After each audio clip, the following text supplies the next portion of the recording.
Hello, hello, hello, and welcome back to the Encore Podcast. I am your host, Michael C. Brown, and I am coming to you with a solo episode. And I'm going to hit you real quick with a couple of things, and we're going to be dealing with today and talking about disappointment, right? And the reason why I wanted to talk about disappointment, some of you, especially as students listening to the pod, have now finished semester one. You are now receiving grades from semester one. Some of you have finally found out that you have not done as well as what you have anticipated. Some of you have done phenomenally well, and I congratulate those that have made honor roll and all A's and B's and those type of things. That is a phenomenal accomplishment, and that's to be commended. However, there are some that have not been able to achieve what they set out for in August and September on what exactly they were going to do for the school year. So how do you handle that disappointment? How do you handle not, getting to where you want to be, right? What are the steps? How do you deal with that? And so I just wrote down 4 key points, and I'm going to talk about each one, and then we're going to be out of here. But the 4 key points, starting with number 1, disappointment. Obviously, there's feelings and things like that that come in with the level of disappointment. So number 1, take in those emotions, right? Understand it's okay to feel your emotions. It's okay to feel, right? It's okay to feel disappointed. It's okay to feel angry, hurt, upset. It's okay. Like, take that in. Take a moment. For some, it may be, a couple minutes. For others, it may be even a whole day, right? Just take that in, right? Do whatever it is to kind of take your mind off of that feeling. But before you take your mind off, just allow yourself to feel those emotions, right? That is healthy. That is normal, right? What is not normal is for you to act like everything is okay, act like nothing bothers you. People ask you, "Hey, man, you good?" "Yeah, I'm fine." You're not fine because you know internally that you're upset because you have not achieved some of the things that you wanted to. So that's step number 1. Allow yourself to feel how you feel. Number 2, let that feeling spark something inside of you, which I like to call, and everybody knows it, is motivation. Let it motivate you, right, to do something different, right?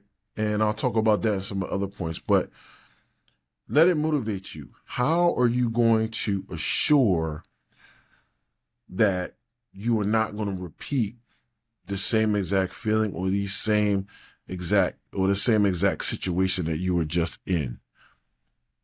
How are you going to do that?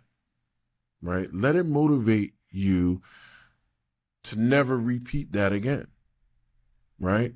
But these are promises that you make to yourself, and let it motivate you, right? Intrinsically, to not feel that way again. Now, step number 3, organize. Let you be organized in what you do. So you have the motivation. Now you have a plan for yourself. How are you going to do that, right? A lot of people write down goals. Some people write sticky notes, even put it on their mirror when they wake up and brush their teeth as reminders to themselves. Some journal things to themselves every day. Some people set reminders on their phone.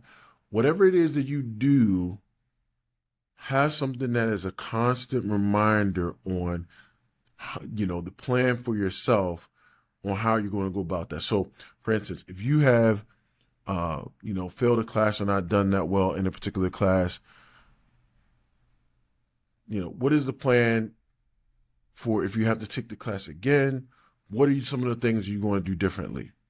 Right? Does that mean you're going to wake up earlier? Does that mean you're going to stay up a little later and study more? Does that mean that you're going to partner up with somebody in your class to, formalize study groups or, formulate a certain study chat? How are you going to do? What are you going to do differently moving forward? And how are you going to kind of organize your thoughts in that way? So to me, I feel like that is something that is super important, but something that everybody kind of needs to do in the step of, we were talking about overall disappointment. And step number 4, support. Lean on those individuals and those people that are around you, right? There are people around you that love you, that care about you, that are vested in your overall success. Sometimes when you have disappointment, these same people are disappointed too. They're not disappointed at you. They just share in your feelings of disappointment, right? They don't like to see you upset. They don't like to see you disappointed. So they share in those emotions and those feelings. So it's only natural to kind of let them in on different important things and different, disappointments that go on in your life. So don't shoulder that yourself. We talked about step number 1, you feel how you feel. And that last step, after you organize and come up with a plan for yourself and you're motivated, now it's time to talk to somebody about those things, right?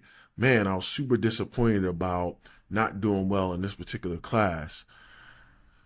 Man, but I know I can do better. These are things that I thought about that I can put in place that will make sure that this will never happen again. And then those individuals that love and care about you can share what they think about your plan, how they can support you moving forward, but more importantly, how they also can understand that level of disappointment, because they may have had that level of disappointment in their lives at some particular point. So those 4 steps, I believe, will put you on the track to getting out of that level of disappointment and not letting it fester into a depressive state or a state of hopelessness. Because none of you out there that listen to the sound of my voice are hopeless. None of you are a disappointment. All of you are capable of greatness, and all of you can do better. It's just about focusing, coming up with a plan, motivating yourself, and relying on others around you to support you who love you. I hope you all got something out of this today. Again, Encore Podcast is where we give you more of the content in which that you all want. I got more interesting guests coming up soon. So please make sure you stay tuned, hit the notification button so you can get notified when we have new episodes and those things. And I wish you all a great second semester. And even if you're not in school, I hope this got to you, and I hope it does something for you and motivates you a little bit. So I will see you all again next time. Thanks.